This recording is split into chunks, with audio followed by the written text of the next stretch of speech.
ഏന്തി സമം സേവിക്കാതിരുന്നാൽ ജനം ഈറ്റില്ലേറ്റം പിഴച്ചിടും നാടികൾക്കെത്രയും പരമമാണിത് ചുട്ടുനീറുന്നതും. ചെറുവഴുതിനെ വരെ, വെൺവഴുതിനെ വരെ, ഓരിലെ വരെ, മൂല വരെ, ഞെരിഞ്ഞില്.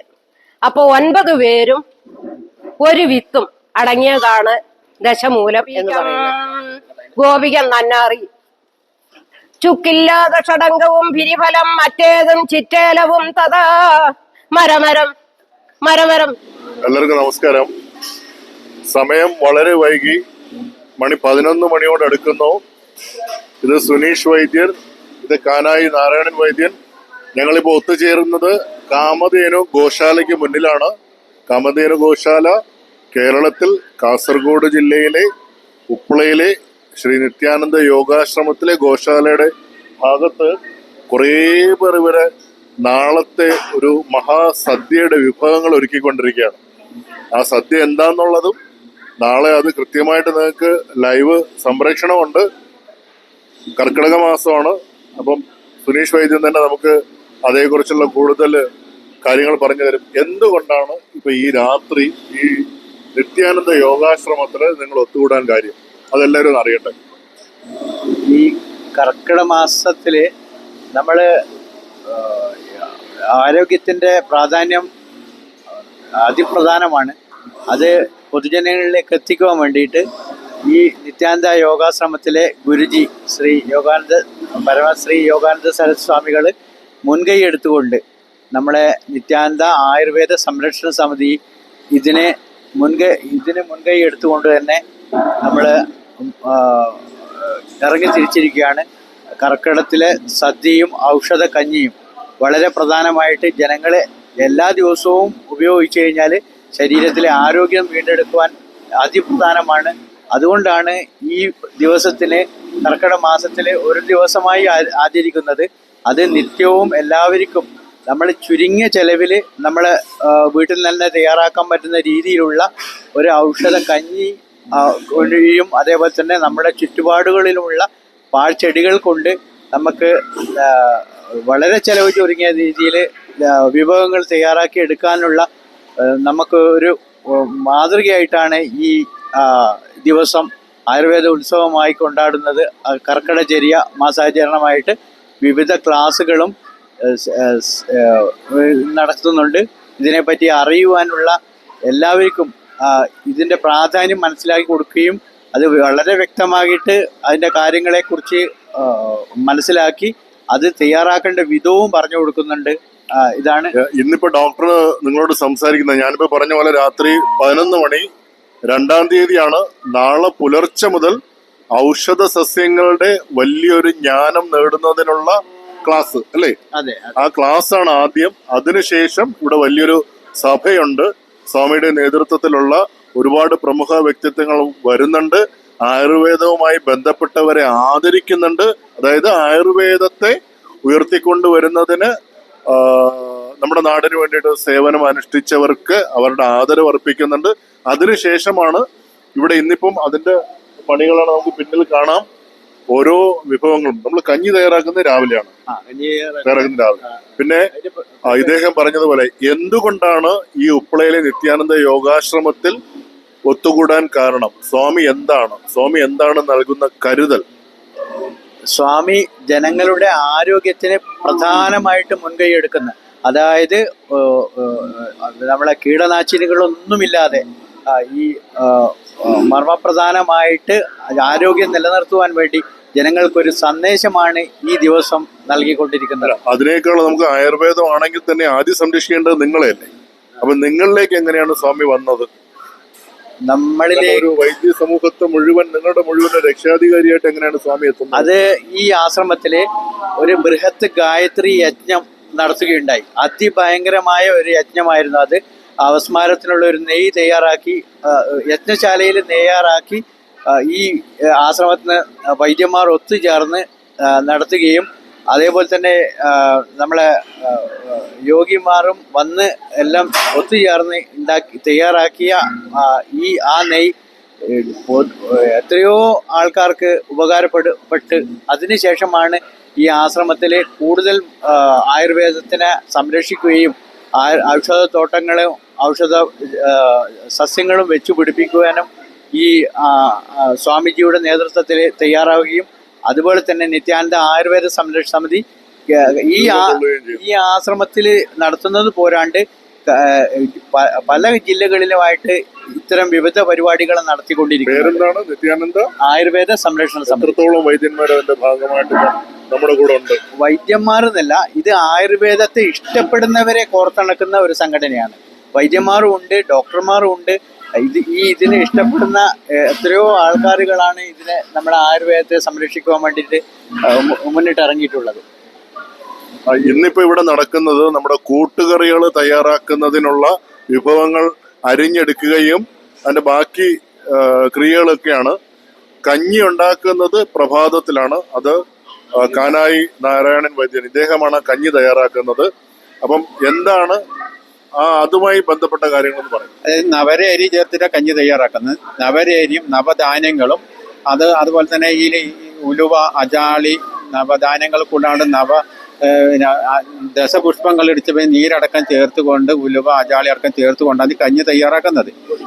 പൊടികളും അതായത് 6 അരികൾ 4 ജീരകത്തിന്റെ അടക്കം പൊടികൾ ഇതിനെ ചേർത്തിട്ട് വളരെ പ്രാധാന്യം, അത് വളരെ കാലം മുമ്പേ, നൂറ്റാണ്ടുകൾക്ക് മുമ്പേ ആണ് ഓരോ വീടുകളെ മുത്തശ്ശിമാർ വെച്ച് കൊടുത്തിട്ട് അവരെ മക്കളടക്കം കഴിച്ചുകൊണ്ടത്. അത് ഒരു വർഷത്തേക്കുള്ള രോഗപ്രതിരോധത്തെ നിലനിർത്താൻ വേണ്ടി, രോഗപ്രതിരോധം ഇല്ലായ്മ ചെയ്യാനും ശരീരത്തെ പുഷ്ടിപ്പെടുത്താനും വാതപിത്ത കഫങ്ങൾ ഇല്ലായ്മ ചെയ്യാൻ വേണ്ടിയിട്ട് ഓരോ വീടുകളിൽ പണ്ട് കാലങ്ങളിൽ വെച്ചുണ്ടാക്കുന്ന ഒരു വിഭവമാണ് കർക്കിടക കഞ്ഞി. ആ കർക്കിടകത്തിൽ തിരഞ്ഞെടുക്കുന്ന കാലാവസ്ഥയുടെ വ്യതിയാനങ്ങൾ, കർക്കിടക മാസത്തിന് വളരെയധികം കാക്ക കണ്ണു തുറക്കാത്ത മാസമായിട്ട് മഴ കോരിത്തരുന്ന കാലത്ത് ഈ കഞ്ഞി വെച്ച് വളരെ കാലം മുമ്പേ കുട്ടികൾക്കടക്കം കൊടുത്തുകൊണ്ടിരിക്കുന്നതാണ്. അപ്പോൾ എന്നാൽ ഒരു വർഷത്തിലെ രോഗപ്രതിരോധം നമ്മൾ ഇല്ലാണ്ടാവും. നമ്മുടെ ശരീരത്തിന്റെ വാതപിത്ത കഫങ്ങളിൽ നിന്നുണ്ടാവുന്ന രോഗങ്ങളെ മാറ്റിയെടുക്കാൻ വേണ്ടി കഞ്ഞിക്ക് സാധിക്കും. അതാണ് വളരെ പ്രധാനം ചെയ്യുന്നത്.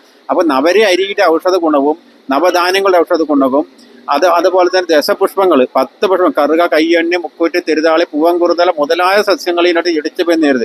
പിന്നെ തേങ്ങാപ്പാൽ, പശു നെയ്യ്, അതുപോലെ തന്നെ ഇതിനകത്ത് ഇന്ദുപ്പ ചേർക്കുന്നത്, മറ്റുപ്പ് ചേർക്കുന്നത്. ഇത് ഇന്ദുപ്പ് ചേർച്ച ഇന്ദുപ്പിന്റെ ഔഷധ ഗുണം അടക്കം വന്നുകൊണ്ടാണ് ഇത്തരം കഞ്ഞികൾ തയ്യാറാക്കിയിട്ട് അത് വാഴയിലയിൽ വിളമ്പി പ്ലാവില കൊണ്ട് കോരി കുടിക്കുന്ന സംവിധാനമാണ്. അപ്പോൾ വാഴയിലയിൽ ഔഷധം കൂടി നമുക്ക് കിട്ടണം. ചൂടോളം വിളമ്പി പ്ലാവിന്റെ ഇലയിൽ ഔഷധം നമുക്ക് കിട്ടണം. അങ്ങനെ ഒരു പ്രകൃതിദത്തമായ ഒരു ഔഷധ കൂട്ടാണ് വളരെ കാലം മുതൽ നമ്മൾ ചെയ്തുകൊണ്ടിരിക്കുന്നത്. ഇതെല്ലാം നാളെ കഞ്ഞി ഉണ്ടാക്കുമ്പോൾ നിങ്ങൾക്ക് ഇതെല്ലാം കാണാൻ കഴിയും. അപ്പൊ കഞ്ഞി ഉണ്ടാക്കുമ്പോൾ ഇതെല്ലാം നമുക്ക് തത്സമയം കാണാൻ കഴിയും.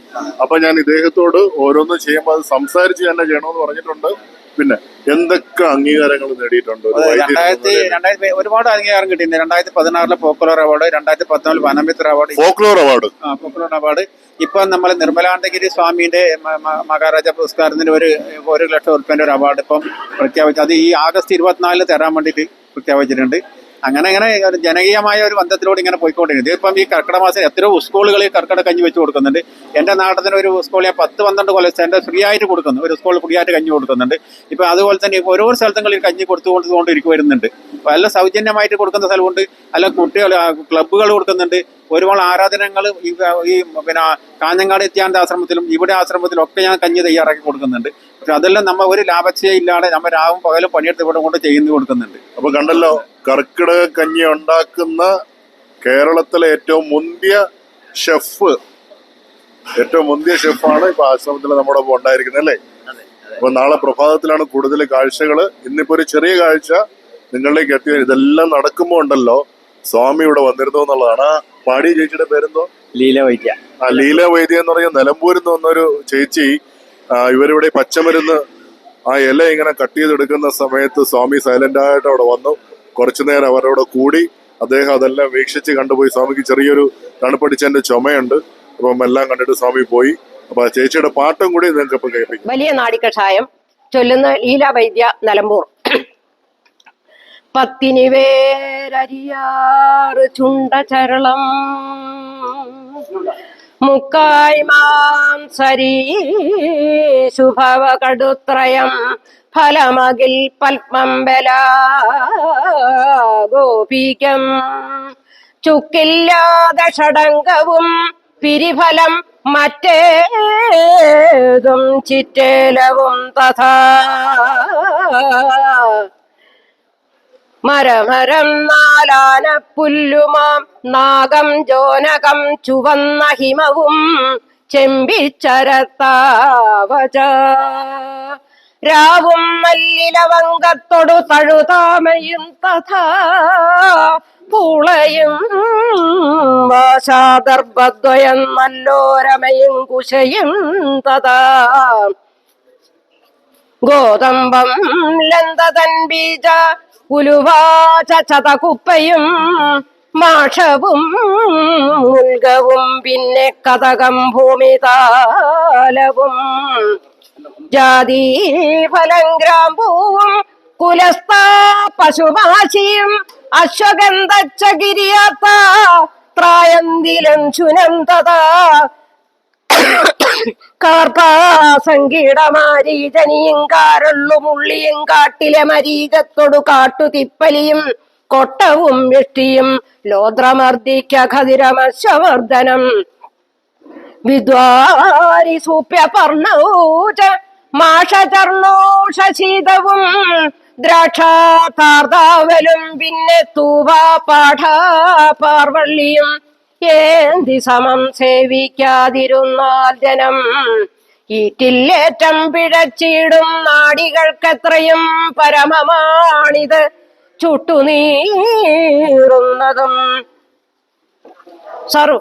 ചുട്ടുനീറുന്നതും പനിയും സർവവാദമെൺപതും നഷ്ടം ഇത്തന്നാടി കഷായം താൻ ദേവരാജേന ഭാഷിതം. ഇതിന്റെ വ്യാഖ്യാനം വേണോ?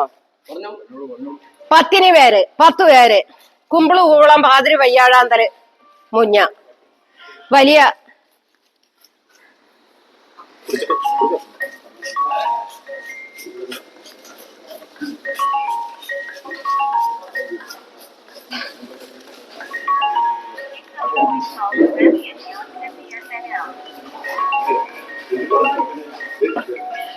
വലിയ 10 പേര് കുമ്പിളുകൂളം പാതിരി വയ്യാഴാന്തല് മുഞ്ഞ ചെറുവഴുതന പേര് വെൺവഴുതന പേര്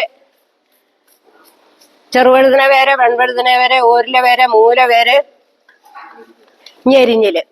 അപ്പൊ 9 പേരും ഒരു വിത്തും അടങ്ങിയതാണ് ദശമൂലം എന്ന് പറയുന്നത്.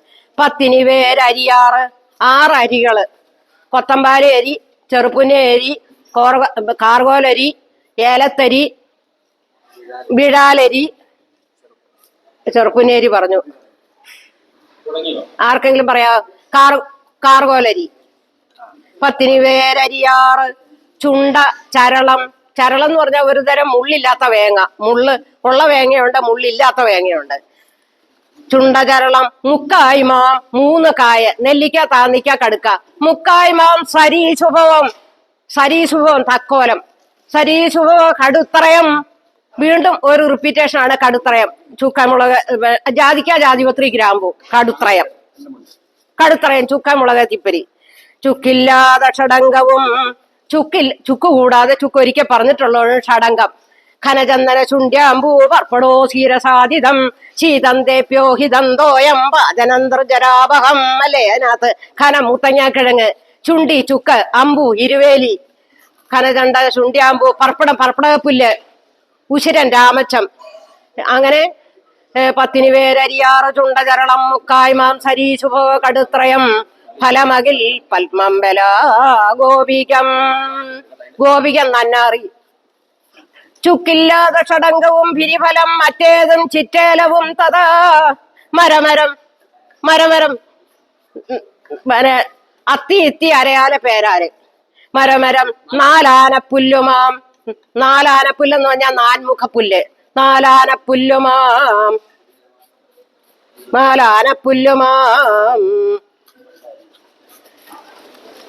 മരമരം 4 ആനപ്പുല്ലുമാം ജാനകം ചുവന്ന ഹിമവും.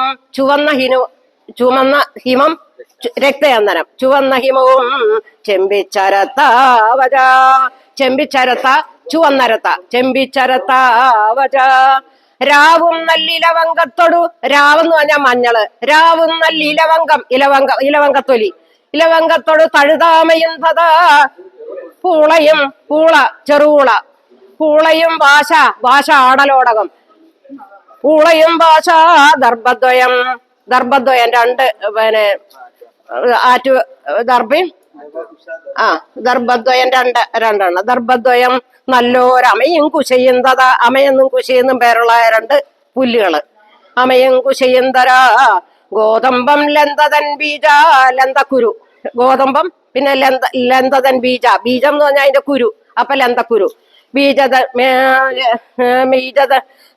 ലന്തതൻ ബീജ ഉലുവാചതകുപ്പയും മാഷം ഉഴുന്ന് മാഷവും മുൽഗം ചെറുപയറ് മാഷവും മുൽഗവും പിന്നെ കഥകം തേറ്റാമ്പരല് കഥകം ഭൂമിതാലവും ഭൂമിതാലവും ഇവിടെയുണ്ട് നിലപ്പനക്കിഴങ്ങ് കഥകം ഭൂമിതാലവും ജാതിഫലം ഗ്രാമ്പൂവും കുലസ്ത മുതിര ജാതിഫലം ഗ്രാമ്പൂവും കുലസ്ത പശുമാശി മാശിക്ക പശുമാശിയും അശ്വഗന്ധ മാമുക്കരം അശ്വഗന്ധച്ച കിരിയാത്ത ത്രായന്തി ബ്രഹ്മി ത്രായന്തി ലംശുനം വെളുത്തുള്ളി ലംശുനന്ദത ഗോതമ്പം ലന്തതൻ ബീജ ഉലുവാചതകുപ്പയും മാഷവും മുൽഗവും പിന്നെ കഥകം ഭൂമിതാലവും ജാതിഫലം ഗ്രാമ്പൂവും കുലസ്ഥ പശുമാശിയും അശ്വഗന്ധച്ച കിരിയാത്ത ത്രായന്തി ലംശുനന്ദത